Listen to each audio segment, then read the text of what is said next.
चंद्रपुर नाम के एक नगर में रानी अमरावती अपने पिता संजय और माता रानी लीलावती के साथ बड़े ही सुख से रहती थी। पिताजी, आज दासियां कह रही थी कि पास वाले जंगल में बड़े ही खूबसूरत फूल खिले हैं और उस जंगल में जंगली मीठे बेर भी खिले हैं। मेरा बड़ा मन है, क्या मैं उस जंगल में फूल और बेर चुनने जा सकती हूँ? बेटी, हम तुम्हें रोकेंगे नहीं, लेकिन वो जंगल बड़ा घना है, वहाँ जंगली जानवर भी रहते हैं। तुम ना ही जाओ तो अच्छा रहेगा। हाँ बेटी, तुम्हारे पिताजी बिल्कुल सही कह रहे हैं। वो जंगल बहुत घना है, वहां पर खूंखार जानवरों का वास भी है। लेकिन पिताजी, माताश्री, हमें बहुत लालसा है कि हम उस जंगल को देखें। हमें प्रकृति से प्यार है और हमने नहीं सुना कि आज तक वहां के जानवरों ने किसी पर हमला भी किया है। क्योंकि बेटी, वहां कोई जाता ही नहीं। बेटी अमरावती, आपको हमारी बात मान लेनी चाहिए। हम नहीं चाहते कि आप किसी भी दुर्घटना का शिकार हों। लेकिन माताश्री, पिताजी, हमारे मन में बहुत तीव्र इच्छा हो रही है। हम उस जंगल में जाना चाहते हैं, पर फिर भी अगर आप लोग कहते हैं तो हम नहीं जाएंगे। हम अपनी इच्छा को यहीं पर खत्म कर देते हैं। ये कहकर राजकुमारी अमरावती दुखी मन से वहां से चली जाती है और अपने कमरे में बैठ जाती है। रानी, क्या आपको भी लगता है कि हमने आज कुछ ज्यादा ही कह दिया? ऐसा लगता है कि हमने राजकुमारी का दिल दुखाया है। हाँ महाराज, लगता तो हमें भी कुछ ऐसा ही है।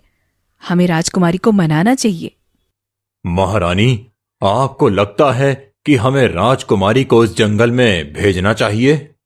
महाराज, वैसे राजकुमारी का कहना भी सही है। आज तक ऐसी कोई घटना हमने भी नहीं सुनी है जो डरा देने वाली हो। ठीक है महारानी, अगर आप भी ऐसा ही चाहती हैं तो फिर ऐसा ही कर लेते हैं। चलिए राजकुमारी के कक्ष में चलते हैं। राजा और रानी राजकुमारी के कक्ष में जाते हैं। बेटी, हमने तो आपसे बस इतनी ही बात कही कि आप उस जंगल में मत जाइए। आप तो उदास होकर बैठ गई। नहीं नहीं पिताजी, ऐसी कोई बात नहीं है। हाँ, लेकिन हमारा बहुत मन था कि मैं उस जंगल में जाऊं और वहां के फल और फूल लेकर आऊं। अगर आप जाना चाहती हैं तो आप जा सकती हैं। हम आपको रोकेंगे नहीं, लेकिन आपको हमसे वादा करना होगा कि आप अपना ख्याल रखेंगी और जल्दी महल वापस लौट आएंगी। माताश्री, पिताश्री, मैं आप दोनों से वादा करती हूँ कि मैं जंगल में ज्यादा समय तक नहीं रुकूंगी और मैं अपना ख्याल रखूंगी। अगर ऐसी बात है तो फिर कल सुबह सुबह आप जा सकती हैं। हाँ बेटी, कल सुबह सूरज निकलने के साथ आप वहां पर जा सकती हैं, ताकि आप जल्दी लौट आएं, सूरज ढलने से पहले। ठीक है पिताजी, ठीक है माताजी, जैसा आप कहें। ये कहकर राजा और रानी कक्ष से बाहर आ जाते हैं और राजकुमारी सो जाती है।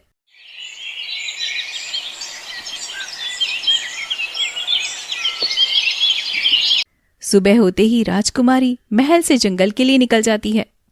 माताजी, पिताजी, मुझे इजाजत दीजिए, मैं जल्दी वापस लौट कर आऊंगी।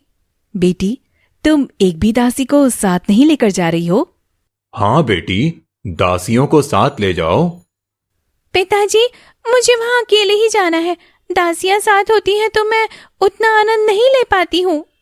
चलो ठीक है बेटी, लेकिन तुम जल्दी लौट आना। ठीक है पिताजी, मैं चलती हूँ। राजकुमारी जंगल पहुंच जाती है।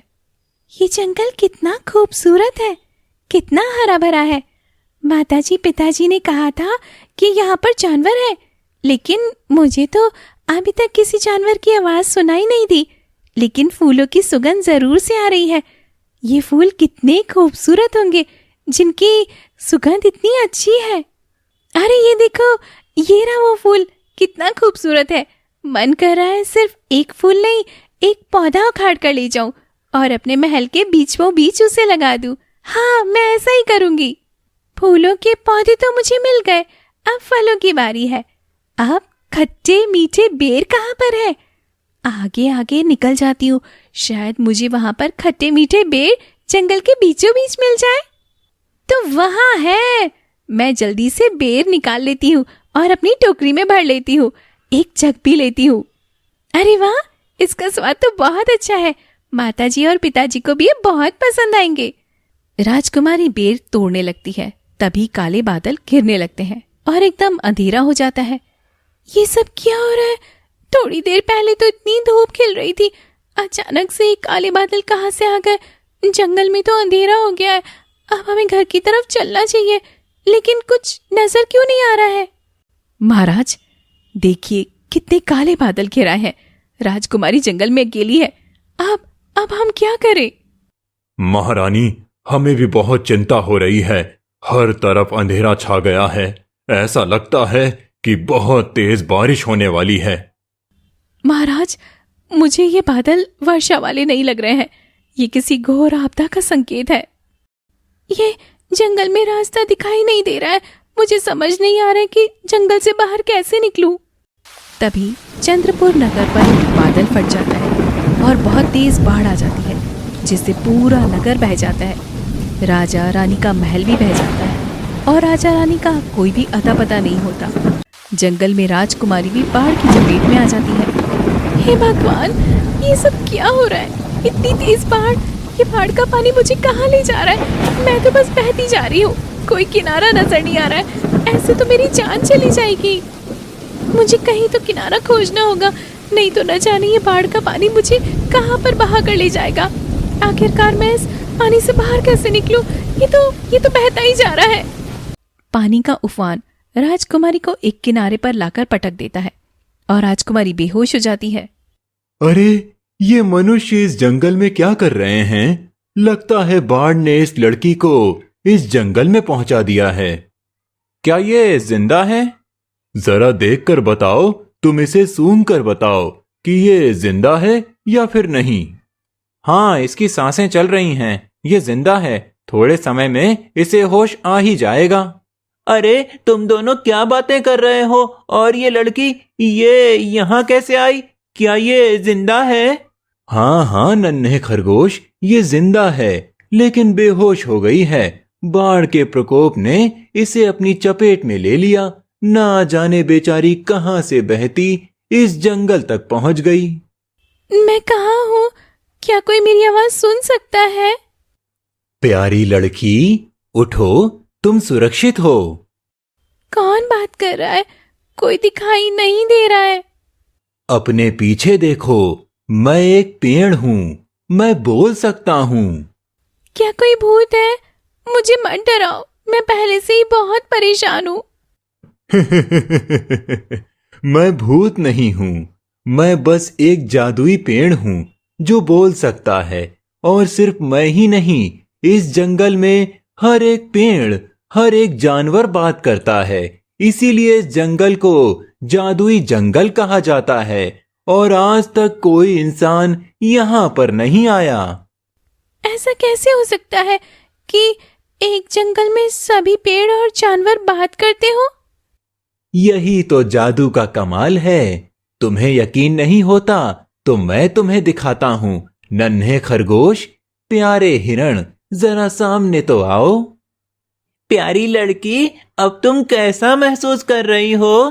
ठीक तो हो ना? हे भगवान, ये खरगोश तो बोल रहा है। मैंने आज तक सिर्फ कहानियों में सुना था कि जानवर बातें करते हैं, लेकिन ये तो हकीकत में देख भी लिया। सिर्फ खरगोशी नहीं, मैं भी बात करता हूँ। तुम सब तो बोल रहे हो, क्या ये कोई मेरा सपना है? नहीं प्यारी लड़की, ये तुम्हारा सपना नहीं है, हम सच में बात कर रहे हैं। अब तुम हमें बताओ कि तुम यहाँ कैसे पहुंच गई? अब मैं तुम्हें क्या ही बताऊं। मैं अपने महल के नजदीक एक जंगल में फल और फूल लेने के लिए गई थी। तब काले घने बादल घिर आए और उसके बाद अचानक से बादल फट गया। हमारा पूरा नगर बह गया। मैं अपने परिवार से बिछड़ गई हूँ। मुझे नहीं पता मेरे माता पिता और बाकी नगरवासी बहते हुए कहाँ चले गए। वो जिंदा भी है या फिर? तुम्हारे साथ बहुत बुरा हुआ है। मुझे ये बात सुनकर बहुत दुख हो रहा है। हाँ प्यारी लड़की, तुम पर तो बुरी विपदा आ गई है और इस जंगल में कोई मनुष्य भी नहीं है। तुम यहाँ पर क्या करोगी? हमारे पास एक उपाय है। हम तुम्हारे परिवार को ढूंढ सकते हैं। क्या तुम लोग सच में ऐसा कर सकते हो? हाँ, हम कर तो सकते हैं, लेकिन उसके लिए तुम्हारे पास अपने परिवार वालों की कोई चीज होना बहुत जरूरी है। उस चीज को देखकर हम पता लगा सकते हैं कि तुम्हारा परिवार इस वक्त कहाँ है। अगर तुम ऐसा कर सकते हो तो मेरे पास कुछ चीजें हैं। मेरे पास पिताजी की दी हुई अंगूठी है और मेरी माताजी का दिया हुआ ये कंगन है। ये मेरे हाथ में ही है। क्या तुम इन्हें देखकर पता लगा सकते हो? हाँ हाँ, तुम ये दोनों चीजें हिरण को दे दो, वो पता लगाएगा। हाँ प्यारी लड़की, लाओ ये कंगन और अंगूठी मेरे सामने लाओ। मैं सूंघ कर पता लगा सकता हूँ कि तुम्हारी माताजी और पिताजी कहाँ हैं। ये लो और पता लगाओ।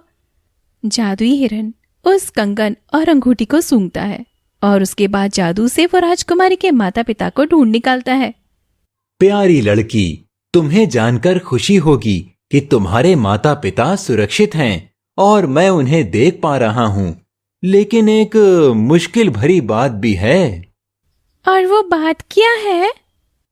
तुम्हारे माता पिता यहाँ से 200 कोस दूर एक गांव में बहते हुए चले गए हैं।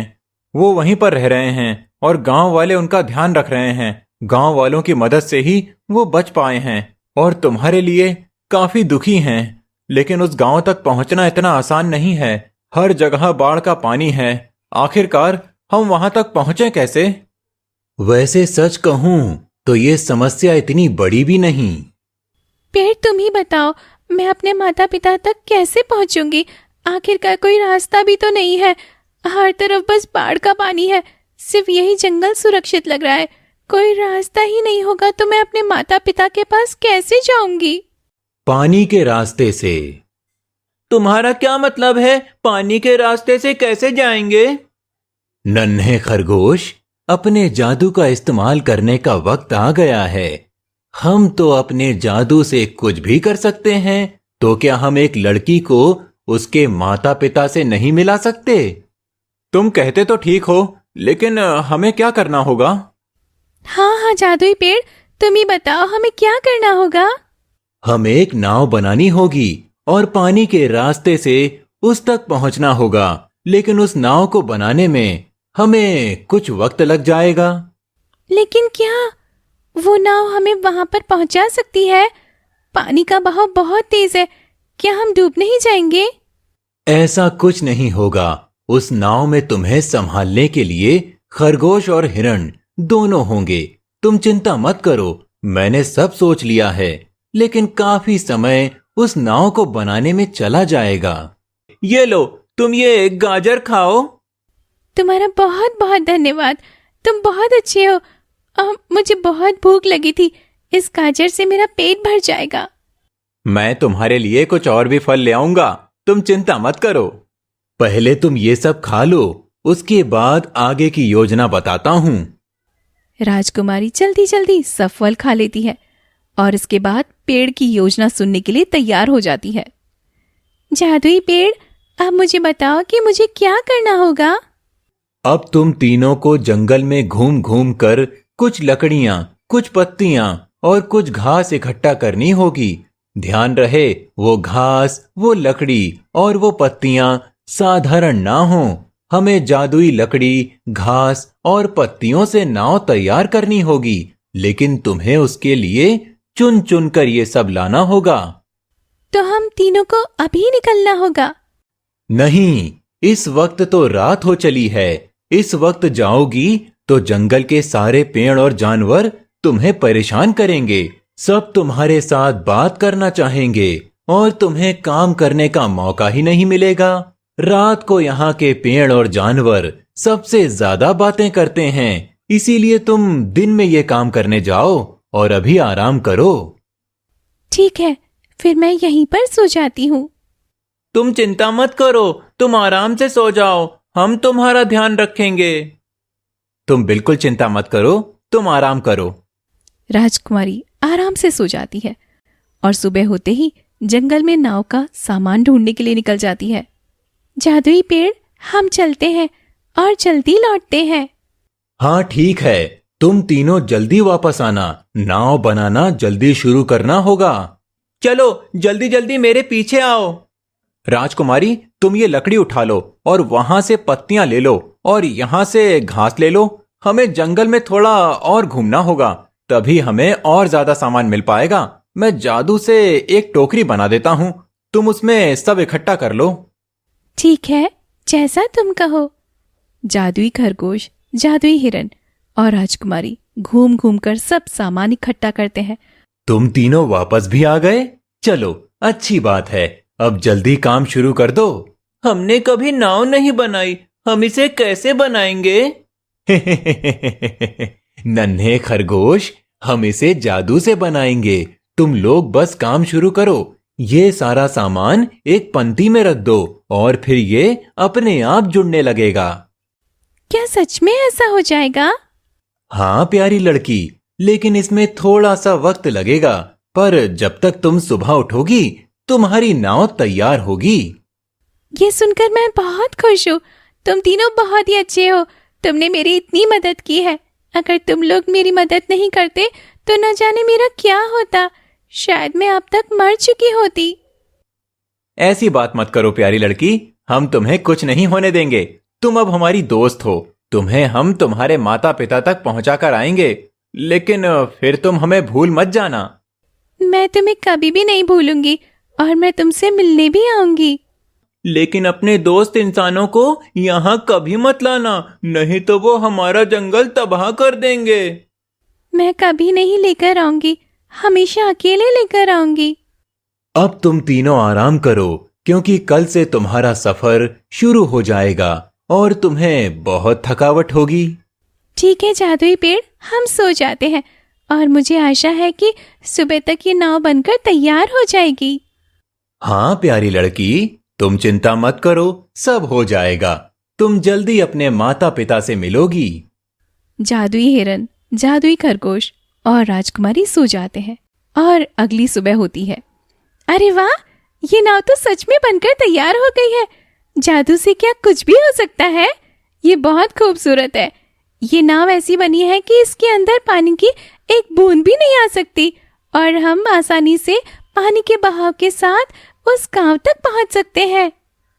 हाँ प्यारी लड़की, लेकिन तुम तीनों को इस बात का ध्यान रखना होगा कि जैसे ही वो गांव आने वाला होगा, तुम्हें इस नाव को किनारे पर ले जाकर इससे छलांग मारनी होगी, नहीं तो ये तुम्हें अपने साथ बहा कर ले जाएगी। वो सब तो ठीक है, लेकिन प्यारी लड़की को वहां तक पहुंचाने के बाद मैं और खरगोश वापस कैसे आएंगे? तुम चिंता मत करो नन्हे हिरण, इस बात का भी इंतजाम मैंने कर दिया है। तुम दोनों मेरी ये जादुई पत्तियां अपने पास रख लो। जैसे ही तुम राजकुमारी को वहां तक पहुंचा दोगे, तुम दोनों ये पत्तियां खा लेना और इन जादुई पत्तियों की मदद से तुम अपने आप ही इस जंगल में पहुंच जाओगे, क्योंकि तुम दोनों इस जंगल से जुड़े हो और ये पत्तियां तुम्हें यहां तक लाने में मदद करेंगी। एक पल में तुम यहां तक पहुंच जाओगे। राजकुमारी जादुई जंगल की नहीं है, इसीलिए ये पत्तियां राजकुमारी की कोई मदद नहीं कर सकती, लेकिन तुम्हारी मदद कर सकती हैं। जादू से तुम वापस आ जाओगे।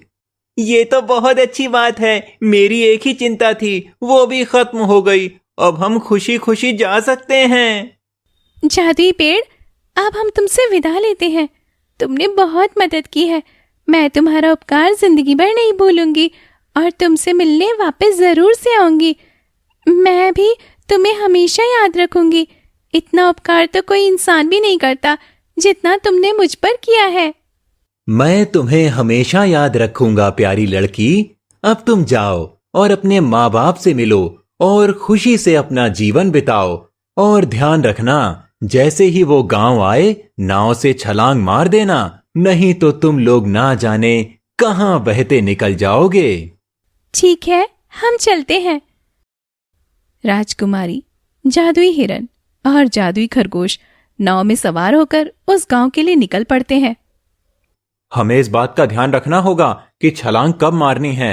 पानी की रफ्तार बहुत तेज है, इसीलिए नाव की रफ्तार भी बहुत तेज है। जैसे ही वो गांव आने वाला होगा मैं कह दूंगा और फिर एकदम हम छलांग मार लेंगे। मुझे तो बहुत डर लग रहा है। क्या हम लोग ये कर पाएंगे? तुम डरो मत प्यारी लड़की, सब ठीक होगा। देखो हम पहुंचने वाले हैं, अब सब छलांग मारने को तैयार हो जाओ। छलांग मारो लड़की। चलो। देखो हम किनारे पर आ गए। देखो हम उस गांव के पास आ गए। जल्दी से उठो और चलते हैं। तुम दोनों को कोई चोट तो नहीं आई ना? बोलो। नहीं नहीं, हम दोनों बिल्कुल ठीक हैं। तुम जाओ और अपने माता पिता से मिलो। नहीं, तुम दोनों ऐसे नहीं जा सकते। मैं तुम्हें अपने माता पिता से मिलवाऊंगी। तुम दोनों यही इंतजार करो, मैं अपने माता पिता को लेकर आती हूँ। जिस घर में राजा और रानी होते हैं, राजकुमारी वहां पहुंच जाती है। माता जी, पिताजी। मेरी बेटी, बेटी तुम कहाँ थी? हमें लगा अब तुम हमें कभी नहीं मिलोगी। मेरी बेटी वापस आ गई। मेरी बेटी वापस आ गई। मुझे भगवान पर पूरा भरोसा था। बेटी, तुम ठीक तो हो ना? माता जी, पिताजी, मैं बिल्कुल ठीक हूँ, लेकिन जिन्होंने मुझे बचाया और आप तक पहुंचाया, मैं उनको आपसे मिलवाना चाहती हूँ। आप जल्दी मेरे साथ चलिए। अच्छा चलो बेटी, मैं भी उनसे मिलूंगा। राजा, रानी और राजकुमारी नदी के किनारे पर पहुंच जाते हैं। अरे बेटी, ये तो एक खरगोश है और एक हिरण है। इन्होंने तुम्हारी जान कैसे बचाई? क्योंकि पिताजी, ये साधारण हिरन और खरगोश नहीं है, ये दोनों जादुई है और दोनों बोल सकते हैं। राजा जी प्रणाम। हे भगवान, ये हिरण तो बोलता है। सिर्फ हिरण ही नहीं, मैं भी बोलता हूँ। अरे, ये दोनों प्यारे जानवर कितने अच्छे से बात करते हैं। क्योंकि हम जादुई हैं और आपकी बेटी बहुत प्यारी है। अब हमें चलना चाहिए। आपकी प्यारी बेटी आपको सारी कहानी बताएगी। हम ज्यादा देर तक यहाँ नहीं रह सकते। हमें वापस अपने जंगल लौटना होगा। मैं तुम्हारा ये उपकार कभी नहीं भूलूंगी। तुम अच्छे से जाना और मैं तुमसे मिलने जरूर आऊंगी। ठीक है प्यारी लड़की, हम चलते हैं। जादुई हिरन और खरगोश पेड़ की दी हुई पत्तियां खाकर वापस लौट जाते हैं और राजकुमारी अपने माता पिता को सारी कहानी बता देती है। बाढ़ का प्रकोप हटते ही राजा, रानी और राजकुमारी अपने नगर लौट जाते हैं और नगरवासियों को भी ढूंढते हैं। एक बार नए सिरे से राजा, रानी उस नगर में खुशहाली लेकर आते हैं और सभी नगरवासियों की मदद भी करते हैं। राजकुमारी हर हफ्ते जादुई जंगल जाती है और जादुई हिरन, खरगोश और पेड़ के साथ वक्त बिताती है। कहानी पसंद आई हो तो वीडियो को लाइक करें, शेयर करें, कमेंट करें और चैनल को सब्सक्राइब कर दें।